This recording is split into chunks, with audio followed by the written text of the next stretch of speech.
Hello and welcome to our back in the studio from Red Sox Spring Training edition of Sports Wrap. I am your co-host, Frank Walsh, along with my friend and co-host, Michael Wigdor. Hey Frank, how you doing? I'm doing well, Mikey. Good.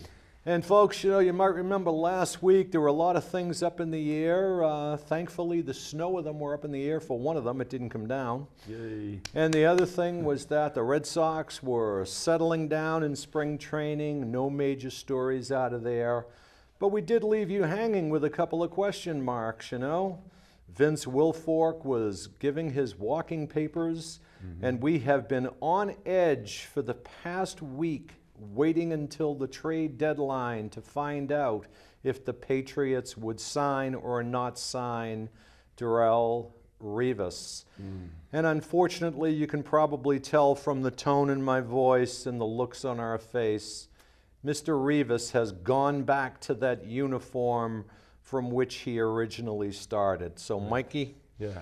Mr. Revis, Oh, Mr. bye-bye. Revis, goodbye. Mr. Revis, you left us with the Super Bowl champion, which we're grateful for, but this could be the only one I'll be wearing for the next 4 years because Revis, we don't even have him in a Patriots uniform because this is the guy who's like so mercenary. Yeah. Goes from the Bucks to the Pats, waves goodbye to the Pats, and now he's a Jets. Back to the Jets, Jets. And it's just, it's mind-boggling in a way because here he is, he was the glue really in that secondary that helped us win a championship. You don't win a Super Bowl without a great shutdown corner like him. And I don't understand why he wouldn't want to come back. I hear the money is pretty close to what the Jets were offering, supposedly within $4 million. And it's just, show me the money. That's the thing with him. He might have just wanted to go back to New York we don't know exactly yet why the Patriots wouldn't give him any more. Yeah.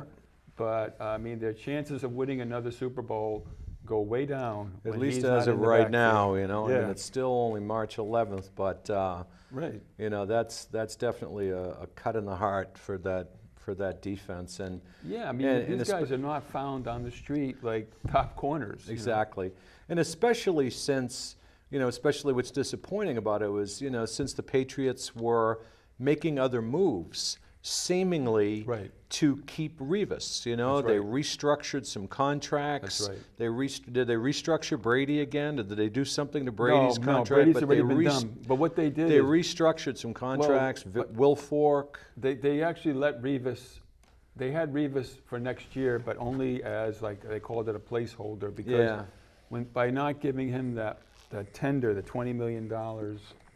But the tender, I guess, they had a $20 million placeholder that actually went off the books. So salary cap was reduced. Yep.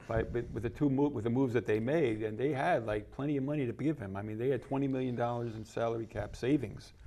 So the money was there to give him, and they'd have to explain to us why they didn't make that deal because how could you not want to have the same great defense that you had last year and try to make another run at another Super Bowl back to back? Nobody understands that. Yeah, you talk to 10 people, you'll get 10 different speculations and 10 different opinions on things. But I think one that always seems to rise to the top is that Revis is going to be 30 years old when he's playing, and if they're going to be offering 4, 5, 6 years, that the end of that contract, which is backloaded, is going to cost them a lot of money, and they feel that his skills will diminish over time. That's one speculation. Yeah, that is. That is. But on the other hand, this guy, and you talk to some other people, they say 30, 31, 32. That's not very old for a cornerback, especially him. He's a game changer. This guy. There aren't anybody else out there. There's like a handful of the top ones, and they're on other teams, Yeah.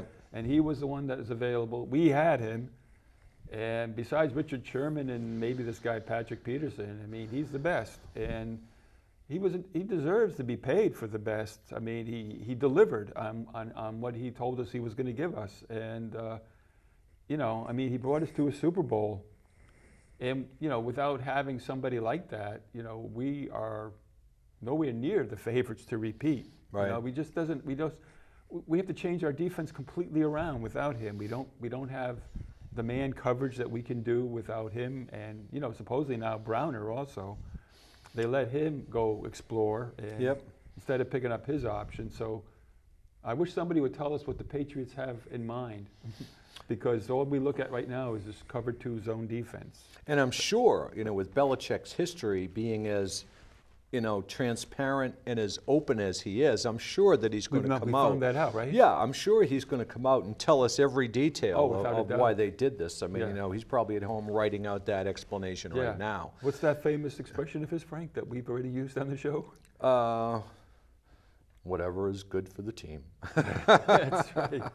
But I mean, you know, I think too is that not only did they get rid of Revis, you know, in a sense they diminished the effectiveness of the other people who were around him, because Revis made everybody better. Right. You know, he made them more confident. You know, the other, you know, defensive backs players, and the other players, he made them more confident. Right. They were able to play more of a man coverage, which they were more effective, because previous to Revis they played zone, and oftentimes they got burnt. That's right. You know, Browner certainly became a better player as the year went on. He started off a little bit shaky, and the knock against Browner was that he would always commit a foul, and that he would, penalty. a penalty, and cause them a game, which he never did. And he actually played better as the season went on. That's right. And I think that they he was great in the Super Bowl. You know, they were made better by Revis's presence, more confident. They could cover more ground. They could take more risks. You know, look at the play in the Super Bowl. I know. You know, with Browner. You know, Browner was in the background of that play, and you know, chances are, if Revis was not there, Browner would not have been where he was to force that situation into the pass where Butler comes and makes that catch. That's right. Browner prevented the other guy from cutting off the line. But the other thing, too, about that is I read this in the news, and it said, I mean, the Patriots held every opposing team to the lowest passing percentage last year of any team. They were like 47% with their great man-to-man coverage, and then they had, you know, McCourty in the backfield. But, you know, they don't have that now, and they are going to be facing, even if they don't have a great schedule or soft schedule, supposedly, they're going to be facing some great wide receivers. They just don't have the coverage now. I mean, you know, they get burnt. We've been saying it for years. Before last year that, you know, cover 2, there's holes all over the place. Right. And what are you going to put back there? Arrington, Logan Ryan. I mean, and Arrington totally took the pipe in the Super Bowl. No, he's not. He's a good slot corner maybe, but he certainly didn't look good in that. You know, he can't play against tall, big guys. Yeah. They have to make some moves, but. I'm not very optimistic. I mean, you know, getting to the playoffs is always the goal, and maybe they'll win they should win the division, but getting to the playoffs beyond that, that's the concern. I don't think anybody's worried about the playoffs. I mean, you know, getting through the season, they still have a very good offense, and they can still put points on the board. Right. But you know, when they get into the playoffs, that's that's a horse of a different color, you know, and they're going to need that defense. I mean, that has been evident, because defense will win the games. Yeah. And you know, and unless they come up with some miracle game plan, or these players who have been playing well with Revis can keep that same intensity and raise their game a little bit, they're going to be tough, because they are. You know, there are some big receivers out there. There is big receivers, and they get burnt. That's right, and they're going to have to somehow try to get somebody like, maybe, I don't know, I guess this guy Antonio Cromartie's out there. He used to be on the Jets, I guess. You know, they're going to have to get somebody who can cover these guys. You know, they need it. They're going to need a tall cornerback for one thing. You know, I mean, if we didn't have Browner last year, Revis cut off the other side of the island, right? But I mean, Browner covered that Wes Matthews in the Super Bowl. They don't have him. Arrington couldn't do the job. Yeah. So yeah, they have holes to fill, especially, and also Will Fork's not there now. Yep. And one thing that has been consistent too is that, you know, the Patriots are very consistent with not paying the big bucks. You know, they don't like to spend that money. And I think Dan Shaughnessy, you know, hit the nail right on the head when he says that they would rather win at the table than win in the field. You know, which I wouldn't go that far, but I think it's important for them to win at the table. Yeah, I think they've gone overboard on that because, you know, they say that they win within their system, but fine, they can win. They can win division championships. They can win another division championship, but that's not going to get you to the Super Bowl. Right. And, you know, to me, I just I don't understand it. I mean, this is a team that could win year after year after year by just, you know, paying people that deserve to be paid. Yep. You know, someone's going to do it. So Yep. why not? You know, I don't know. Is it okay? Should they be right in the system, but then they don't have just enough? They always seem to fall just short, except for last year, of making the final, you know, the final jump to actually competing and winning for a championship. And then, you know, who else do they have that's in the back, like Patrick Chung? You know, they still Yeah. have Chung. And, you know, there's no way that he's going to be able to step up and fill Revis's shoes or anything close to it. He's a safety. And, you know, it's a mystery to me. And It is. And I wonder if it's an age thing, too. I mean, you know, that's the other thing you hear. You know, he's 30 years old. Right, we mentioned that. We did 30. mention that, but I mean, it almost kinds of like, and you know, they said, well, you know, they kept going after McCourty, but McCourty's only 27, and these other guys like Sherman and Peterson are 26 and 27. Right. Is it an age thing that the Patriots, like almost compared to the Red Sox, right? Yep. If the guys are older, they're like not with going to Lester, pay you. you know, Lester Yeah. was hitting what, almost the same age, wasn't he? Didn't Lester hit Yeah. 30? Yeah, And he wanted that, and yeah, it was the 30, same type of 31. a thing, you know. But that's one thing is that, you know, we're very lucky with that. I mean, you know, Oh, here we go. Smack, There's no ageism. in yeah, Smack. Smack is not involved, you know, with any kind of age discrimination because, I mean, they Thank God. ponied up. They ponied up with our contracts. You That's know, true. we weren't sure if we were going to be here today. You know, we very easily could still be sitting down at the beach without a job, of course. Without a job. But Smack Yeah. came to the table. They do. Age doesn't affect. As long as you can, as long as your brains are there and you can speak. And they did extend And our they did. contract. Rather than working week to week, they now give us 2 weeks to 2 weeks. Wow, thanks guys. We appreciate that. Yeah. But I don't know. I mean, you got to laugh about it before you cry. I mean, you know. it just seems like a black Tuesday for us from yesterday. I mean, there's not many people that are happy about what happened with the Patriots. You know, we thought that we'd be coming out of this saying, wow, we got Revis, we got Browner, we're ready to go for the next one. And this is, I think, a big surprise because, you know, I mean, Wilfork, even that was kind of a surprise. They didn't want to pick up, and he's 32 years old, but Yeah. if they were going to let Wilfork go and then they knew that they were going to do these other moves, well, how's that helping you if you can't?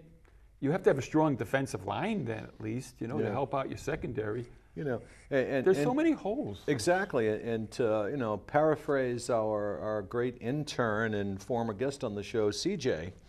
You know, how long can you go along with and say, well, in Bill we trust, even though we don't know all of this stuff and we don't have any answers. You know, in Bill we trust.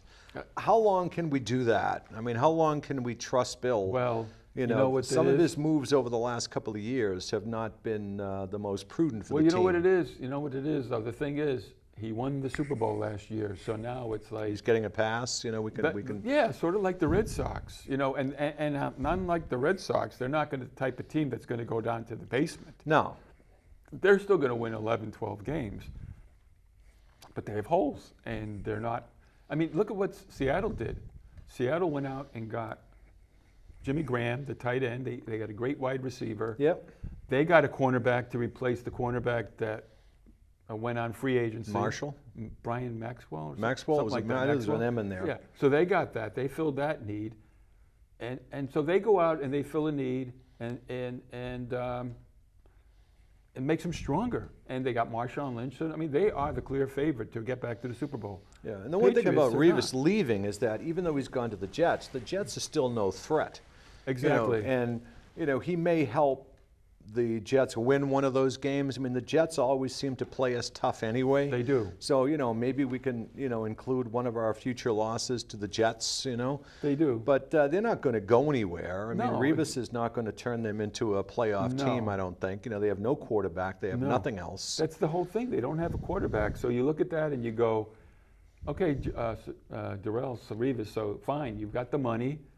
You're good for you, but I mean, you're going to be playing a whole season. Do you want to be on either a 5-8 team or a 7-7 team all year? Is that going to make you happy, or is it just the money that's all that you really want? He's always been You a know? mercenary. You know, he I has know. always been a mercenary, and maybe he also wants to be the star on the team. I mean, He could. On this team, it was Brady. obviously Brady. and it Brady and everybody else. Yeah, but on the other side, though, you know, he to me, he's almost like the defensive equivalent of Brady, and it's Yeah. just really surprising that they let him go. I mean, it's just something that is hard to wrap your head around. I heard on some snippets of New York talk shows. Okay, I was looking for something like that. Yeah, I heard some snippets So of what did that, you hear? and they were playing little snippets of different New York sports shows and Yeah. guests and so forth. And Yeah. I mean, they were practically in tears. I mean, this was almost like Easter. Yeah, I you know, know, really. You know, the rock has been rolled away from Foxborough. Yeah. And you know, Right. Jesus Christ incarnate. Is coming back. Darrell Rivas Yeah. is coming back. Yeah. You know, I mean, they were ecstatic. They were I in know. tears. They were He's coming they were home. even chanting. I mean, there was one sports show that I heard where the Yeah. host, 2 or 3 hosts, and they were all chanting like New York Jets, New York Jets. Yeah, yeah, yeah. It was like, Jets, come on, Jets, I you know. know. Yeah, I It's know. like, okay, fine, you know you get what- Darrell Rivas, you're still not going to make the playoffs, it and remind- you're still going to stink. Yeah, doesn't it remind you of LeBron James, King James going back? Somebody did reference that, the to same the thing. Cavaliers? Yeah, it's like, on a scale of 1 to going 10, that's home. probably a 2 of Rivas going back to New York. Yeah, It's so like, now- come on. No, so now he's going to be like the highlight. Maybe it is. Maybe it's ego. Ego is like maybe not just money, but I want to be the guy, and he's going to be that in New York. It's like everyone's going to now go out and buy a 24 Jets T-shirt, Rivas T-shirt, and people in New England are going to be burning theirs. Yeah, so it's going to be an interesting, interesting summer, and with some drafts, we'll have to see where Yeah. they draft, because the Patriots are sitting pretty good in the draft. They are. But They I could don't make think some that good they moves. have any defensive backs and defense people who they can add, and we still have to They can make keep trades. we still have to keep Tom Brady standing upright. So I'm sure they'll get some moves. Plus we lost our running back as well. We lost Vereen.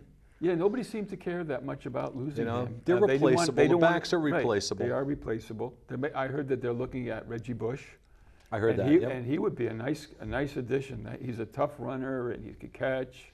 Plus some very great talented. play action, and Yeah. he can Yeah. he can throw the ball. He's very talented. He is. And they're looking at him. They just I don't know. They signed this big deal. They need to go out and get a wide receiver. Yeah, That'd they be signed nice. the Patriots. Mean what? Bailey? Is who they just signed? They just signed somebody. Some guy named Gibson. Or Gibson. something. Yeah, Gibson. But I mean, he was on the Dolphins. So the thing that makes me a little nervous about next year is that even though the Jets get Rivas, okay, so that's going to make it tougher for us when we play them, because he's great, and we know that. So it's going to be a tough game, and we might lose. But the Dolphins also went out and got stronger. They got I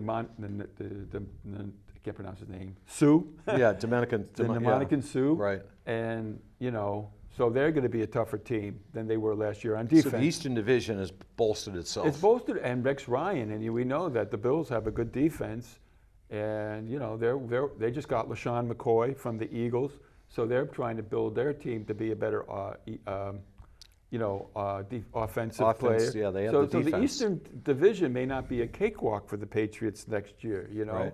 We may do well, we may win the division. Depending on what kind of moves Belichick makes between now and then, we probably will, but it's not going to be every year. I think it's going to get tougher for now, because every team is going after us, and we can't stand pat, and we can't let these great guys leave and not replace them. I don't understand it. I agree.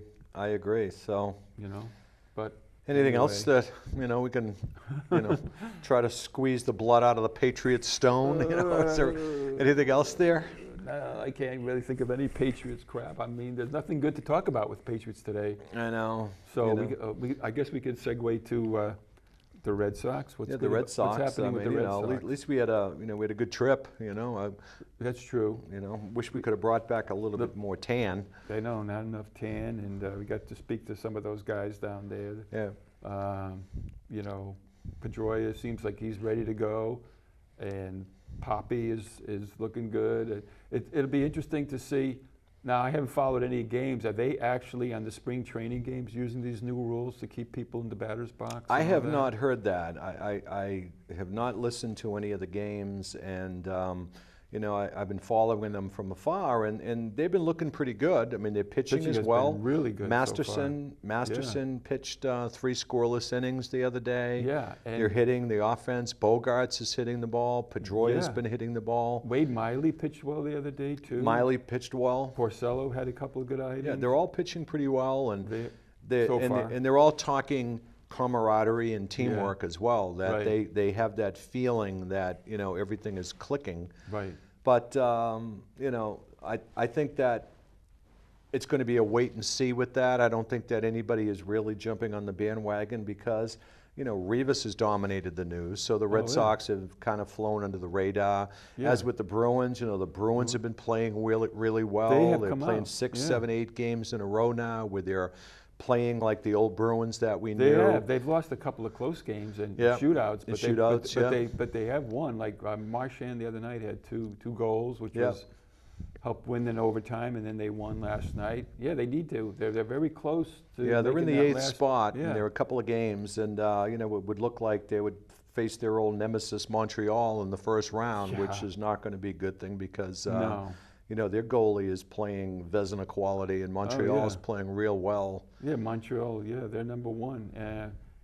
You never know, you know. Who's their goalie? Who's the goalie? Is it Price? Carey Price? Yeah. Carey Price is playing really well, and he's in the conversation for the Vezina. Yeah. And so, you know, that'll be interesting. You know, the Celtics have certainly gotten a charge with the new player. Isaiah Thomas has played well. He got hurt the other night, but I've been watching a few of those games here and there, and they are definitely competitive. He makes a big difference. This is a guy that really can score in the 4th quarter, especially when they're looking for offense. And I mean, they're playing pretty good. I mean, with the new changes that they made. You know, you know, the new faces, this will be the team to the end of the year, but the big thing is, the other thing too, Brendan Bass is playing really well for them, and he was a forgotten man. I just think that Brad Stevens is a really good coach, and if you surround this guy with some really good players, he can, if not this year, maybe they'll make the playoffs, but if they get if Danny Ainge is able to make a really blockbuster deal next year and get like some top free agents, you know, well, they have tons of players. Picks. I mean, they have many picks. First round, second rounds, going for the next couple of years. Yeah, I mean, if they can package something and get some really good players in next year, this is a guy that can really take them far. He's a good coach. You know, he just has to. You know, the thing is, they all play hard for him. You know, and that's a sign of a guy who really knows. He's on the pulse of the team. You know, they follow him, they respect him. You can't ask much more than that. Right.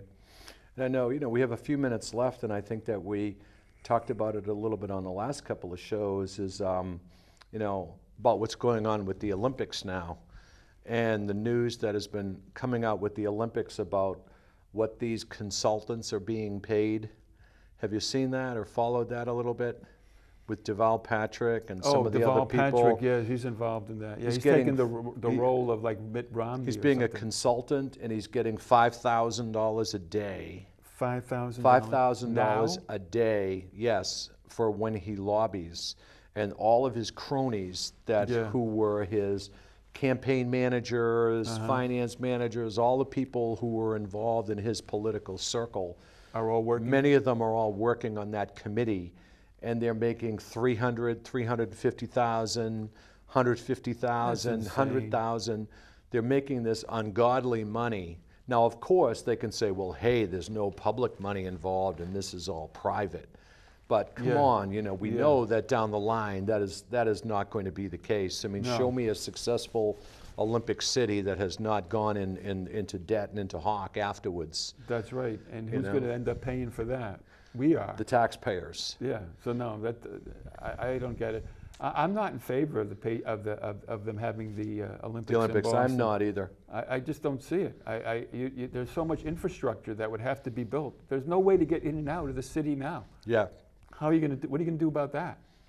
I mean, you got to build more roads, and I don't know where you're going to build them or how you're going to build them. Well, they're talking about some of the You know. neighborhoods like, South Boston and Dorchester and even Lynn and other places where they're thinking of having some of these events. Yeah. They're all going to benefit from that. But, It's for 2 weeks. yeah, it's 2 weeks for the Olympics, but it's going to take 4, 5, 6 years of preparation and building and right. all of that other kind of stuff. Yeah. And what happens in the meantime? You can't even get into Boston now. No. You can't get to anywhere in and out of Boston. No. The rush hour starts at 5 o'clock, 5:30 in the morning, and That's it right. starts in the afternoon in the reverse at like 2 o'clock. I know. Get on the Southeast Expressway at 2 o'clock in the afternoon know. and see how long it takes you to get those 11 miles. Yeah, I know. It's insane. I don't see how Boston, they don't have the traffic. It's just not big enough. It's just not big enough. And, it's a pipe dream for them that want to have it here. Yeah. And that's really ridiculous that they're paying all these people, those kind of consultants. What's he doing? Lobbying. He's supposed to be lobbying for them. Go in and maybe get the politicians or get the finance people out there to lobby. But $5,000 a day? That's insane. Come on. And And who's other paying people him? making Who's $300,000, $350,000 to be on the committee. Yeah, okay. That's like ridiculous. That's insane. That's like Revis money. That's insane. It's ridiculous. It's just ridiculous. And I'm sure that over time, more and more stuff will come out. And I bet there's a scandal happening. And a lot of people are saying that, a lot of people thought that, Providence and Rhode Island was like the most corrupt political picture down there. But it's like Boston is putting up a damn good rivalry with that. With this Olympic stuff. This is crazy. I'd have to look at that. I've been following, but we only have a few minutes, but maybe we could talk about it next week. I've been following the Tsarnaev trial a little bit here and there. Yeah, we should talk about that. We should talk about that next week. But yeah, I mean, some of the people that have come in to actually see him, the ones that were maimed and then marked, it's just been so sad. And they just, they have to relive that, and that's so sad for them to have to do that. And this guy pretty much is just trying to hold on and not be killed, but we should talk about that next week. Yeah, and before we go, folks, just as an FYI, we have been in contact with Carlos Arredondo, the famous cowboy hat man, and he had agreed to come onto our show a couple of weeks ago, but unfortunately with all the snowstorms and everything we had, he's been unable to join us, but he has promised that he will come on the show at a future date. That'd be good. So that'll awesome be fantastic. So, yeah. Mikey, sponsors. Yeah, so sponsor, we have to thank M&G Pizza. We have to thank for fantastic pizzas today. Once again, you pick out 2 things from them and 2 different styles. They have great pizzas and lots to choose from, and you will enjoy it. And we always say it's good. And we want to thank Roxanne Morse, our fearless director. Great director. She got a little help in the booth booth today. today. With CJ today, so thank you, CJ. Yeah. So until next week, I am Frank Walsh. I am Mike Wigdor. And we will see you down the road.